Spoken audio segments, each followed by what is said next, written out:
Alors on est avec Lucas Proutot puisqu'on parle de Christophe Beaugrand qui a pris donc la parole hier soir et ce matin sur TF1 après avoir été victime avec son mari d'un homejacking. Bonjour Monsieur Proutot.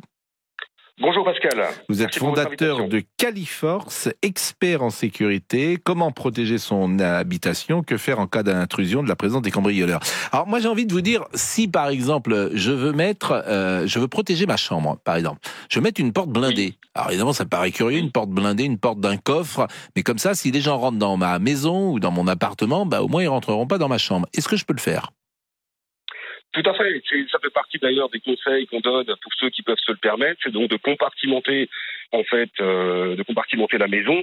Coupler une porte blindée dans la chambre, effectivement, ça a du sens pour ceux qui peuvent se le permettre. Pour ceux qui ont des moyens un petit peu plus limités, il existe des barres de renfort que l'on peut effectivement utiliser, si vous voulez, sur demande.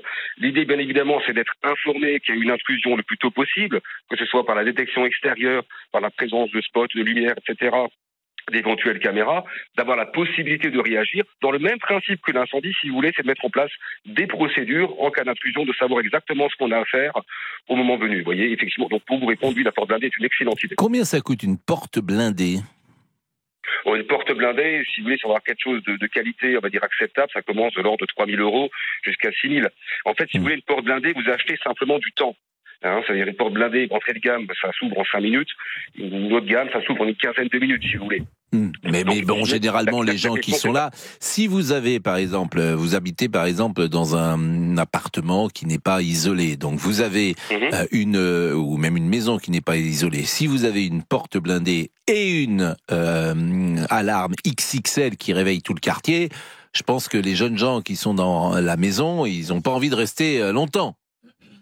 C'est exactement ça. C'est la raison pour laquelle je fabrique des canons à son et des alarmes lacrymo, c'est-à-dire à la fois vous avez effectivement la porte blindée, on va dire des protections mécaniques qui soient idéales, couplé effectivement à un bouton panique auprès duquel on pourrait activer un canon à son. Donc pour vous donner une idée, un canon à son, c'est une technologie d'origine militaire qui a 40 fois la puissance d'une alarme classique, entre 40 et 60 fois suivant les modèles, qui va en propulser un son strident avec une alternance d'ondes sonores spécifiques qui va faire un effet de perception amplifié.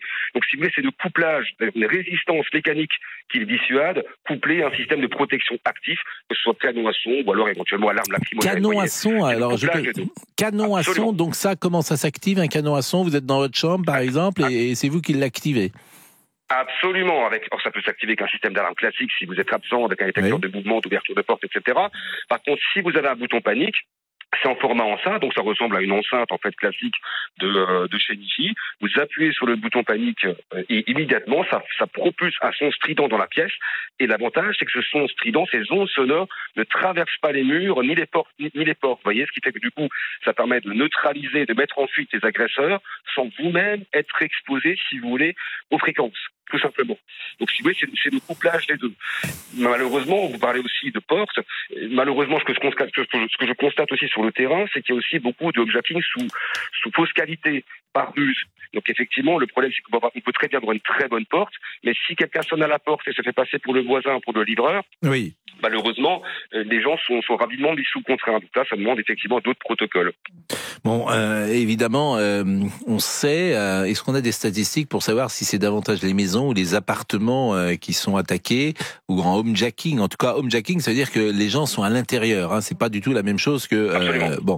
moi j'ai l'impression que lorsqu'on est dans une maison, et d'ailleurs Christophe c'était dans une maison, on est un peu plus exposé que lorsqu'on est dans un appartement, mais peut-être que est-ce que je me trompe?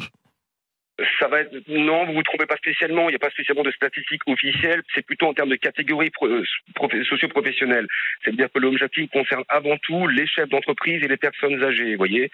Et dans une classe sociale où effectivement la personne va avoir un potentiel économique intéressant pour les malfrats, mais ces gens-là n'ont pas forcément, la classe sociale n'a pas forcément les moyens de se payer un service de garde du corps 24/24, vous voyez.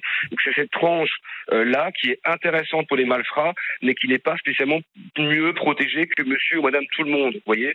Après, pour les personnes âgées, malheureusement, un prédateur étant un prédateur, il va chercher le maximum de potentiel avec des indices de faiblesse. Une traduction, vous voyez, les proies les plus faibles ou les mal préparés ou mal coordonnées, vous voyez. Bah écoutez, merci beaucoup, monsieur Proutot. C'était un plaisir. Je rappelle que vous êtes fondateur de Califorce, expert en sécurité. Je crois que vous étiez venu d'ailleurs sur ce... Tout à fait, Pascal. Vous m'aviez déjà et vous étiez venu Oui. Et vous nous aviez parlé d'un gaz, je crois, qu'on pouvait mettre comme ça, me semble-t-il, de mémoire dans l'appartement.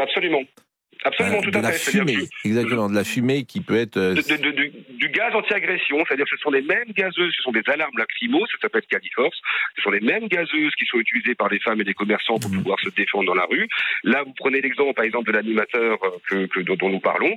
Depuis le toit, il aurait très bien pu avoir une télécommande panique, effectivement, pour activer le dispositif.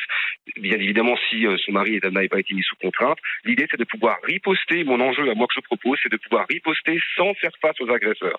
Que ce soit avec l'alarme lacrymo ou avec les canons à son, peu importe. Il n'y a pas de mauvais choix. Il est 11h39. Merci beaucoup. Merci pour votre invitation. Merci Lucas Proutot. On marque une pause et on parle de la justice.